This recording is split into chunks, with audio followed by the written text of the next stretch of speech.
दोस्तों मैं अभी आपके पास आया हूँ डिस्कस करने के लिए अबाउट अकाउंट सिलेबस। दोस्तों अभी आप लोग 12 स्टेट बोर्ड में हो, आई नो वेल, और इस बार आपको पता भी होगा कि अकाउंट के सिलेबस के अंदर में ज्यादा कुछ चेंजेस नहीं आए, जैसे कि मेरा एक्सपेक्टेशन था और मैंने आपको बताया भी था क्लास में कि अकाउंट्स के सिलेबस में मोर और लेस ज्यादा चेंज नहीं होने वाला, क्योंकि आपका सिलेबस ऑलरेडी ब्यूटीफुल और काफी स्ट्रॉन्ग सिलेबस है और अच्छा भी है, यू नो, मतलब syllabus is okay, that's fine.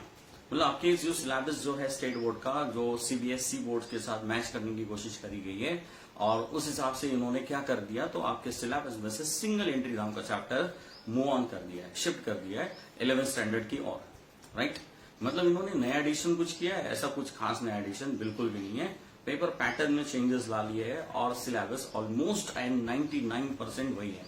Okay, तो दोस्तों सिलेबस में आपके है क्या, ये मैं आपके साथ क्लासरूम में भी डिस्कस कर चुका था, लेकिन फिर भी मैं आपको कुछ चैप्टर्स का एक ओवरव्यू हल्का हल्का मतलब समझा देता हूँ इस वीडियो के अंदर में, और आप इसको थोड़ा सा ध्यान से सुनिए, मतलब कि ये वीडियो आपके काम का है।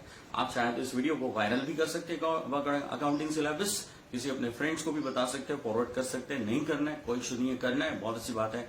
तो दोस्तों बने रहिए इस वीडियो में 2 मिनट के लिए, तो मैं आपके साथ कुछ फास्ट फॉरवर्ड डिस्कशन कर लेता हूँ, क्योंकि मेरे हिसाब से आपका समय काफी कीमती है, राइट। सच में नहीं है ना? ओके, सच में मेरा भी, राइट, मैं भी फ्री बैठा हूं, आप भी फ्री बैठा है, नो वेल। तो चलो हम लोग अभी इस वीडियो को समझते हैं, राइट। दोस्तों जैसे कि हमारा फर्स्ट चैप्टर का हम लोग देखेंगे, जैसे हम लोगों ने क्लास में बिफोर लॉकडाउन हम बिल ऑफ एक्सचेंज के ऊपर थे, तो बिल ऑफ एक्सचेंज हमारा कंप्लीट होने पे आ गया था जस्ट, बट अगर 2 दिन 3 दिन और एक्स्ट्रा मिल जाते तो हमारा बिल ऑफ एक्सचेंज एंड हो जाता। ओके, बट दोस्तों जब हम सेकेंड चैप्टर की अगर हम बात करें, तो बिल ऑफ एक्सचेंज के बाद हम लोग जो सेकेंड चैप्टर है, तो that is final account of partnership form. तो फाइनल अकाउंट हम लोग पढ़ने वाले। फाइनल अकाउंट यानी कि एक बहुत बड़ा अकाउंट माना जाता है 12 स्टेट बोर्ड में। बाय द वे वो बड़ा नहीं है, लेकिन काफी इंटरेस्टिंग भी है। उसके बेसिस पे आप लोग आगे की भी पढ़ाई के ऊपर मतलब आपके हेल्प करेगा, वो चैप्टर आपको काफी हेल्प करेगा आगे की स्टडीज के लिए, क्योंकि फाइनल अकाउंट आपका पीछा कॉमर्स के फाइनल ईयर तक नहीं छोड़ता, दैट इज व्हाट तो फाइनल अकाउंट का नाम भी है, राइट। तो जो भी है सर व्हाट्स एवर, लेकिन मैं आपको फाइनल अकाउंट का मीनिंग क्लास में समझा दूंगा। ये तो फाइनल अकाउंट का मीनिंग देता है, जस्ट अ जोक। ओके, तो फाइनल अकाउंट एक चैप्टर है, काफी बड़ा होता है और सॉल्व करने में इसमें काफी समय लगता है, लेकिन हम लोग समय को कवर कर लेंगे, बिकॉज हमारी कॉन्सेप्ट अगर क्लियर है ना तो चीज एकदम फास्ट हो जाती है। बस ये चीज को आप नोट कर लीजिए मैंने क्या बोला हुआ है, करेक्ट। उसके बाद दोस्तों अगर हम सिलेबस को देखते हैं, तो सिलेबस में पार्टनरशिप की एक सीरीज है, पार्टनरशिप सीरीज लाइक व्हाट। उसके अंदर हम ओवरऑल प्लस माइनस 4 चैप्टर्स सीखने वाले हैं, यानी पार्टनरशिप अकाउंट के अंदर में हम 4 चैप्टर सीखने वाले हैं, दोस्तों, जैसे कि admission of partner, retirement of partner, death of partner and dissolution of partnership. 3 chapter partners के अकाउंटिंग को ऊपर है और 1 चैप्टर पार्टनरशिप पे है, दैट इज डिसोल्यूशन। मतलब पूरी फॉर्म ही बंद हो जाती है, यहाँ पे तो पार्टनर का आना जाना चलते रहता है। That's the 4 chapters we have to study in the partnership series. कुछ लोग मुझे पूछेंगे सर क्या वो कॉम्प्लिकेटेड है, राइट। दोस्तों अगर मैं इसको सीपीडी और सीए के एंगल से देखता हूँ तो लिटिल बिट कॉम्प्लिकेटेड, ओके। अगर मैं स्टेट बोर्ड के एंगल से देखता हूँ तो it's okay, fine, best, you will manage, you can do, I know, no. लेकिन 3 चैप्टर जो है ना उसमें भी ऑप्शंस आता था ओल्ड पैटर्न में, अब न्यू पैटर्न में शायद ऑप्शंस आपको नहीं आएगा, होपफुली देखते हैं, जो भी हो जैसे भी हो।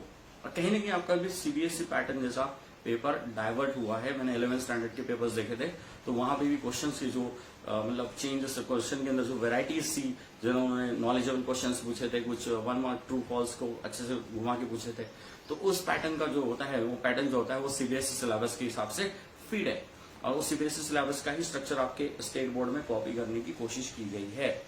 ओके दोस्तों, पार्टनरशिप के बाद अभी हमको और क्या मतलब सिलेबस के अंदर में सीखना है, राइट।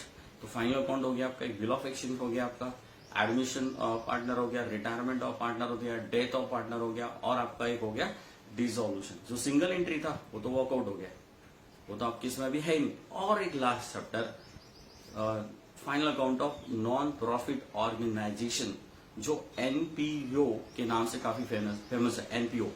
तो दोस्तों ये एनपीओ जो है ना, ये बेस है, ये फाइनल अकाउंट एनपीओ, ये ऐसे बेस है जिसके थ्रू आप आगे की सीए सीएस की पढ़ाई, आईपीसीसी की पढ़ाई अच्छे से कर सकते हो। मैंने भी आईपीसीसी पढ़ाया हूँ, पढ़ाता हूँ, और सीपीडी भी पढ़ाता हूँ, तो डेफिनेटली मैं आपको जो बता रहा हूं उसको थोड़ा ध्यान से सुनिए। यहाँ कोई सीएस वाला बैठा भी होगा तो वो भी ध्यान से इसको सुन सकते हैं, इस वीडियो को, कि मैंने क्या बोला। फाइनल अकाउंट और नॉन प्रॉफिट ऑर्गेनाइजेशन, इसका बेस आप अच्छे से क्लियर हो, लेकिन इसमें क्या ऐसा बेस है, राइट दोस्तों? है इसमें असेट्स, इसमें लाइबिलिटीज, इसमें एक्सपेंसेस, इसमें इनकम, इसमें डेबिट, इसमें क्रेडिट, इसमें प्रॉफिट, इसमें लॉस, इसमें कैपिटल, इसमें कैलकुलेशंस, इसमें adjustment, plus minus, prepaid, unpaid, उसके बाद मतलब डेप्रिसिएशन, बैड डेट्स, ये सारे के सारे कुछ फंडामेंटल्स है, वो हमारे स्ट्रांग हो जाते हैं, जिससे हमको अकाउंटिंग कॉन्सेप्ट और अकाउंटिंग कॉन्सेप्ट में माइंड डेवलप करने का स्कोप मिल जाता है। तो दोस्तों इस वजह से इस चैप्टर को काफी अच्छे से प्रैक्टिस करना है, राइट? अच्छा ठीक है, ये जो मैंने बताया आपको चैप्टर्स के नाम, इसके अंदर में टफ लेवल कितनी है और इजी लेवल कितनी है। दोस्तों मैं अगर सिंपली बात करूं ना, सारा का सारा सिलेबस सिंपल है, ओके? लेकिन ठीक है, मान लिया कि अभी आप फर्स्ट टाइम पढ़ रहे हो, तो उस हिसाब से बोलता हूं 25% आपको एवरेजली टफ लगेगा। मेरा वर्ड देखो, एवरेजली टफ, नया वर्ड डेवलप किया है। एवरेजली टफ मीन्स होता है कि टफ है बट उतना भी नहीं कि हम लोग उसको सीख ना पाए, समझ भी जाता है, याद भी रह जाता है, और प्रैक्टिस बहुत कर लिए तो बहुत कुछ आ जाता है। अच्छा 75% सिलेबस, तो 25 की बात होगी। 75% सिलेबस काफी सिंपल है, यानी उसका पैटर्न ही सिंपल है, तो आप उसको स्कोर कर सकते हैं, ओके? टफ किसको बोलेंगे? जो चैप्टर्स हमको सीखने के बाद पर्सनली सॉल्व करना जमता नहीं है, राइट? वो दिक्कतें जाती है, अटक जाते हैं, तो अपने को ऐसा लगता है अरे बाप रे कितना टफ है। दोस्तों दिक्कत के ऊपर बात करते हैं, अब बस लास्ट मिनट आपके साथ मैं डिस्कस करूंगा और उसके ऊपर थोड़ा ध्यान रखिएगा, राइट? अगर आप सच में मेरे स्टूडेंट्स हो ना, मेरी बात को मानते हो या सुनते हो या समझते हो, तो मैं आपको एक इंपॉर्टेंट चीज बोलना चाहता हूं अभी यहाँ पर, कि दोस्तों सारी की सारी याद रखना, सारी दिक्कतों का एक ही सोल्यूशन है, प्रैक्टिस। जितनी ज्यादा प्रैक्टिस आप करोगे उतना ज्यादा आपको सिंप्लीफिकेशन दिखेगा, उतनी ज्यादा चीजें जल्दी जल्दी आपको समझने आ जाएगी। गलतियां अगर 4 बार करो ना, 5वीं बार रियलाइज होगा कि वो गलती वहां होती है, तो आप नेक्स्ट टाइम 5वीं बार वहां कदम नहीं रखते, आप अपनी कदम को चेंज करते हो, बस सीख जाते हो कि आपकी गलती को ओवरकम कैसे करना है। यही तो प्रैक्टिस है। फर्स्ट अटेम्प्ट में आपको ये नहीं पता होता कि आप सही जा रहे हो कि गलत जा रहे हो। सेकेंड अटेम्प्ट में थोड़ा बहुत आप सीख लेते हो कि हाँ यार गलत था, लेकिन कॉन्फिडेंस नहीं होता कि आप सही हो कि गलत हो। थर्ड अटेम्प्ट में आप एक ट्राई मारने की कोशिश करते हो। फोर्थ फिफ्थ अटेम्प्ट में आपको फाइनली एकदम दिमाग में आ जाता है नो, ये यहां करने से गलत हो रहा है, तो फिर आप उसको रिपीट नहीं करते। That's it, that's all about practice. Practice से ही मिस्टेक पता चलेगी, मिस्टेक जानने के लिए ही प्रैक्टिस करना है, ओके? और उस चीज को बार बार अगर आप करें तो आपके दिमाग को एक कमांड मिल जाती है कि ऐसा आया तो उसको ऐसे डील करेंगे, इज दिस क्लियर? और इसको ऐसे डील करेंगे, उसको वैसे डील करेंगे। एक कॉन्सेप्ट आपका खुद ही डेवलप हो जाता है। दोस्तों कोई भी बाय डिफॉल्ट मेंटली ब्रेन से स्ट्रांग नहीं होता। अगर कुछ लोग हैं जिसको हम गॉड गिफ्टेड ब्रेन बोलते हैं तो इट इज ओके, लेकिन फिर भी मैंने उनको देखा है कि वो भी लोग उस चीज को जब तक नहीं छेड़ेंगे, जब तक उसमें डील नहीं करेंगे, तब तक वो चीज भी उनको नहीं समझती।